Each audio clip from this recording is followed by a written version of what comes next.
का चुनाव फोकस है महंगाई पर, बेरोजगारी पर। जनता अपना इस पे घर वोट तो संभाल दे, उनकी सगी भाभी भाजपा में आ गई है और क्या बोलेंगे।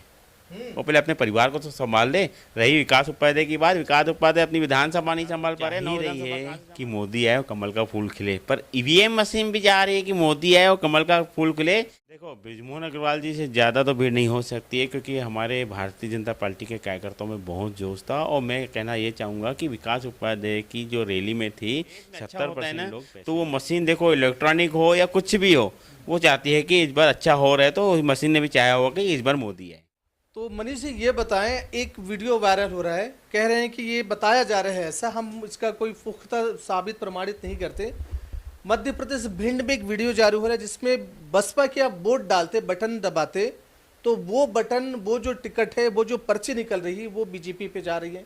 सेटिंग तो नहीं कर ली आप लोगों ने? जनता तो चाह ही रही है कि मोदी आए और कमल का फूल खिले, पर ईवीएम मशीन भी जा रही है कि मोदी आए और कमल का फूल खिले। इसमें कोई प्रभु श्री राम जी की बहुत बड़ी कृपा है।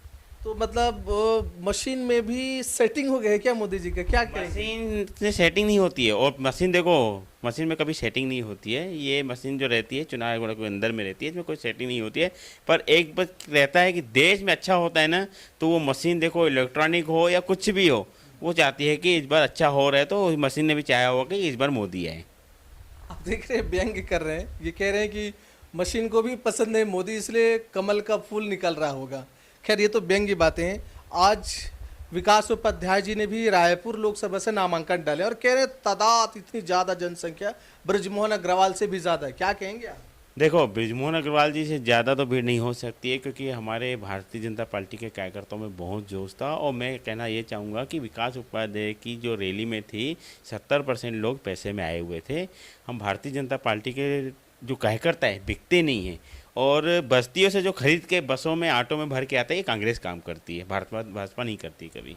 वो कह रहे हैं बार बार कांग्रेस वाले कि 7 बार 8 बार बना दिए, अब कितने बार? इस बार बदलाव की एक तरीके से रुख लग रहे हैं। नहीं, बदलाव देखो हो रहे हैं ना, हमारे वरिष्ठ ऊपर बैठेंगे और छत्तीसगढ़ को और कहाँ से कहाँ पहुँचाएंगे। इसलिए तो उनको ऊपर बैठाया गया है कि छत्तीसगढ़ की एक नई दिशा बनेगी। छत्तीसगढ़ को आज नई दिशा फिर से देने वाले बृजमोहन अग्रवाल जी है, वो अच्छी दिशा देंगे। इसीलिए चेंजेस रहना चाहिए। कितने सीट छत्तीसगढ़ में? छत्तीसगढ़ में से 11 की 11 सीट, एक भी कांग्रेस की झोली में नहीं जाएगी। कौन है कांग्रेस से चुनाव लड़ने वाला? भूतपूर्व सीएम बघेल जी लड़ रहे हैं राजनांदगांव से। मनीष जी बघेल जी पहले अपना घर तो संभाल दे, उनकी सगी भाभी भाजपा में आ गई है और क्या बोलेंगे। वो पहले अपने परिवार को तो संभाल दे। रही विकास उपाध्याय की बात, विकास उपाध्याय अपनी विधानसभा नहीं संभाल पा रहे। 9 विधानसभा कहाँ से संभालेंगे? जनता का अच्छा आशीर्वाद मिल रहा है, हम तो प्रचार के लिए निकल रहे हैं, भैया के साथ भी निकल रहे हैं और अच्छा आशीर्वाद मिल रहा है। जनता तो खुद बोल रही है कि मोहन भैया आपको आने की जरूरत नहीं है, हम सौभाग्य है, हमारा सौभाग्य है कि हम आपको वोट देंगे। सुप्रिया श्रीनेश जी आई थी, कल पीसी करी थी, उसने कहा कि इस बार का चुनाव फोकस है महंगाई पर, बेरोजगारी पर, जनता इस पे वोट करेगी। मैं पूछना चाहूँगा, महंगाई किस चीज़ में, बेरोजगारी कहाँ है? तेल में, खाने की चीज में, दूध में, सरसों के तेल में। आपको तेल में और सरसों में दिख रही है, और जो बाकी चीज़ें उसमें महंगाई नहीं दिख रही है। जो रेट कम होते जा रहे हैं। अब सिलेंडर आप देखो 1100 रुपये का हुआ है, 8 साल 7 साल में 500 रुपये बढ़ा है, तो कोई महंगाई नहीं बोलेंगे। बेरोजगारी की बात करो, बेरोजगारी कहाँ है? आप मुझे एक भी मेरे ऑफिस में लड़का ला के लेके दो, मैं लड़के को बुला रहा हूँ तो आ नहीं रहा है।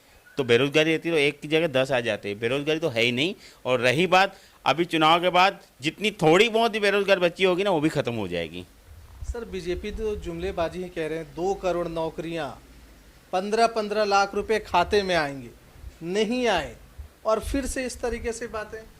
देखो, ये आप बोल रहे हो, आप ये तो देखो प्रधानमंत्री आवास योजना कितने बने हैं, नौकरियां कितनी मिली है, शौचालय कितने बने हैं, ट्रेनें कितनी आई है, आप वो भी तो देखो। आप उस मुद्दे को देखो ना। आज पूरे भारत में कितने शौचालय बने। हमारी महिलाएं पहले कहीं पे देखते हैं, अभी हर घर में शौचालय है।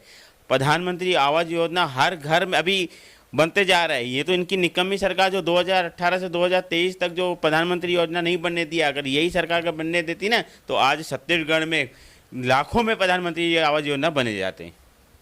तो दर्शकों, आपने देखा हमारे बीच मनीष जी हैं, मनीष पंजवानी जी। बहुत तीखे सवाल पूछने पर भी बहुत सरल तरीके से, सहज तरीके से अपने बात रखने की कोशिश करिए। बाकायदा सारी चीज़ें आपके समक्ष हैं। अब सच में देखना होगा, पहले फेज़ की चुनाव तो आज हो गई है, अब 2 फेज़ की बची हुई है। जनता किस आधार पे वोट करते हैं ये उनके मन में है, और जनता जनार्दन का जो भी आशीर्वाद हो स्वीकार दें। अगली कड़ी में फिर हम आपसे मिलेंगे एक नए चेहरे के साथ, राजनीतिक समीकरण आपके सामने फिर रखेंगे। तब तक हमारे साथ बने रहिए। महानद न्यूज़।